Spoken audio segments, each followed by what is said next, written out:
اصل یہ 40واں یا تیجا یا 10واں یہ جو بھی ہیں، یہ سارے کے سارے ایصال ثواب کے ذریعے ہیں، اور ایصال ثواب یعنی ثواب کا مردوں تک پہنچانا یا زندوں تک پہنچانا، یہ قرآن و حدیث سے اس کے دلائل موجود ہیں۔ قرآن پاک میں بھی اللہ تبارک و تعالیٰ نے جو مسلمان پہلے گزر چکے ان کے لیے دعا کرنے والوں کی تعریف کی ہے۔ سورۃ الحشر کے اندر اللہ تبارک و تعالیٰ ایسے مومنوں کی تعریف فرماتا ہے جو اپنے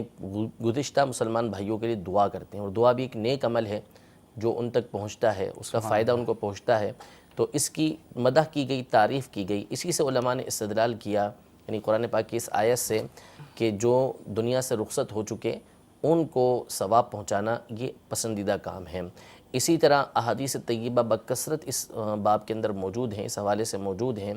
کہ نبی کریم صلی اللہ تعالیٰ علیہ وسلم نے جو ہے وہ حضرت سعد رضی اللہ تعالیٰ عنہ کو ان کی والدہ کے لیے جب انہوں نے سوال کیا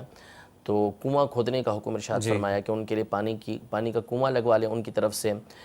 تو یہ اس کی وجہ یہ تھی کہ وہاں پر پانی کی حاجت تھی، تو اس لیے پانی کا حکم دیا۔ اسی ضمن میں جو ہے وہ ساری کی ساری وہ چیزیں جو نیک کام ہوں، جو اس دنیا سے رخصت ہو چکے ان کو بھی، اور اسی طرح جو اس دنیا کے اندر موجود ہیں ان کو بھی ایصال ثواب کیا جا سکتا ہے۔ اب ایصال ثواب کے جو طریقہ کار ہیں وہ مختلف ہیں۔ 40واں یعنی 40ویں دن، اور آج کل ہمارے یہاں عام طور پہ 40ویں دن جو ہے وہ یہ محفل نہیں کی جاتی،